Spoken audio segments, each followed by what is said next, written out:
Sponsored by Surfshark. Early in the smartwatch wars, a company called Mobvoi carved out a following with a wearable called the TicWatch, a smart, low-profile timepiece controlled by a clever capacitive touch strip on the side.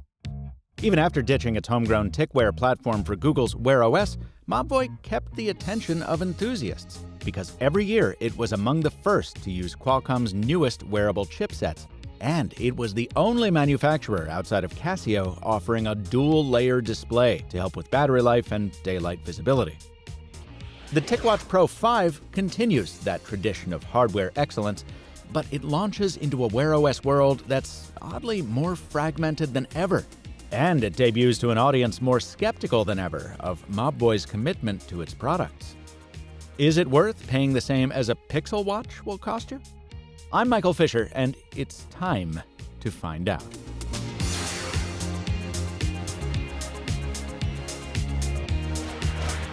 Straddling the divide as they do between fashion and tech, smartwatches are bound by inherently subjective aesthetics. So let me start with a subjective opinion. I don't think Mobvoi will ever make a watch that resonates with my particular sense of style. The TicWatch Pro 5 is fine with a lowercase f. The company wants me to call it obsidian, but what it really is a dull, utterly unremarkable matte black. Yes, there's a knurled surface treatment to the bezel, and there's a slight flare to the lugs, and finally, a digital crown to navigate the interface. But its 24mm band and keeper are stamped from generic silicone that screams $10 on Amazon. On the wrist, its lightweight case feels as forgettable as it looks, and the only concession to color on the whole thing is the crown's red ring, which, as Digital Trends' Andy Boxall rightly points out, reads as little more than a meaningless nod to the Apple Watch. Now, if you're one of the millions of minimalists shelling out for blank hoodies to hang in monochromatic closets, or you're a techno-pragmatist who never looks past a stacked spec sheet, well, this will make you happy. Qualcomm has spent years promising that its next chipset will solve all the problems with Android wearables, and the Snapdragon W5 Plus Gen 1 is as powerful as it is awkwardly named. By the same token, Google promised year after year that its next wearable platform would finally fix everything. Well, Wear OS is no more visually arresting than it was when I first showed it off last summer on that Mont Blanc Summit 3. The Play Store is still weirdly buggy, voice dictation still fails more often than it hits, and hilariously, the Google Assistant still won't run on any watch not made by Samsung or Google. On the bright side, I can't find fault in version 3.5's performance. Opening apps is faster than ever, and there's no lag when you're scrubbing through notifications, with each turn of the crown punctuated by a pleasant haptic click.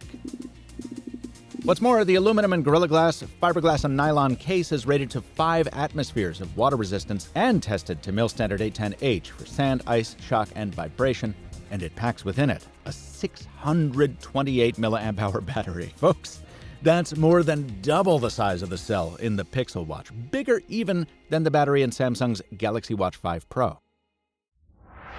Pairing that monster power pack with the power-efficient processor was already going to do wonders for uptime. But remember that the TicWatch also spends most of the day with its power-hungry AMOLED watch face turned off. Above it sits the ultra-low power, or ULP display that stays on and sips milliamps.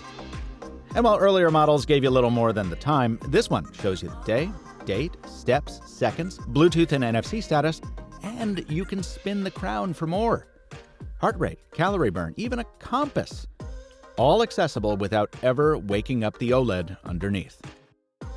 There's a separate backlight just for the ULP. You can set it to any one of 18 colors, and get this. If you use the watch in exercise mode, the backlight color can be set to change automatically based on your heart rate. I think that's very clever. On the subject of health tracking, TicExercise is one of, count 'em, 15 Mobvoi apps preloaded onto the watch. Probably the most flagrant invasion of bloatware ever to hit my wrist. Frankly, I don't often have use for this much fitness granularity in my wearables, and on the rare occasions I do, like for that e-bike review I recently rode 100 miles for, well, I'm just more likely to trust an established player like Garmin. Garmin doesn't pester me by reminding me to stand up twice an hour like it's 2015. It doesn't give me duplicate calendar notifications for some reason.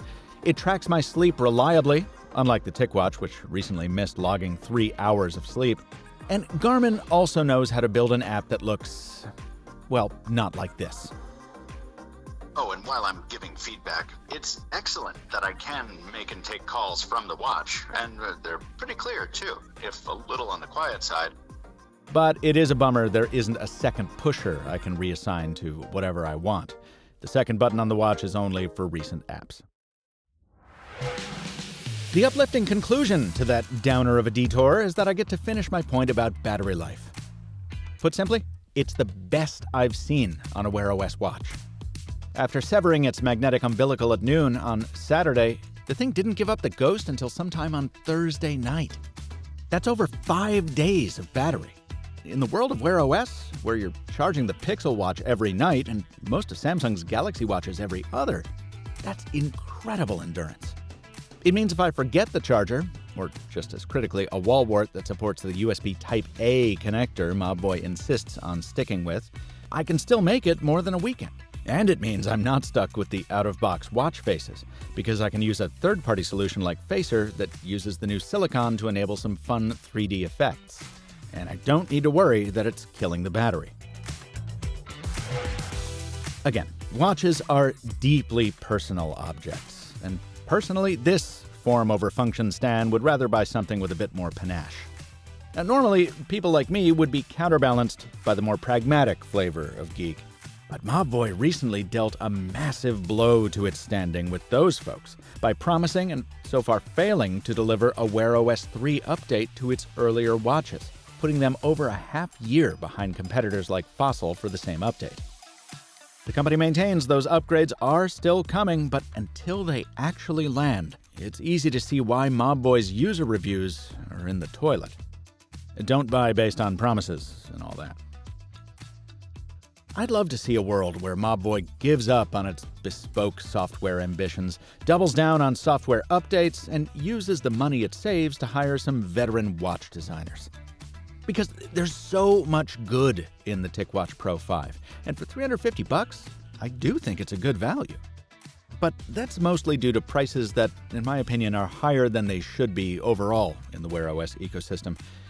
And with Samsung's next generation due later this summer, and a Pixel Watch 2 rumored to fix most of what's broken on the first one, well, I agree with Victoria Song at The Verge.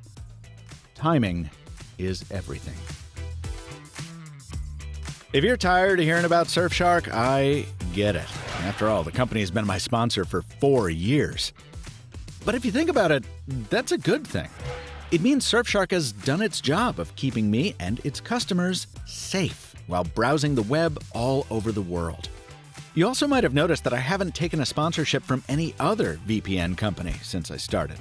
And that's not because I can't. It's because I haven't felt the need to use anyone but Surfshark.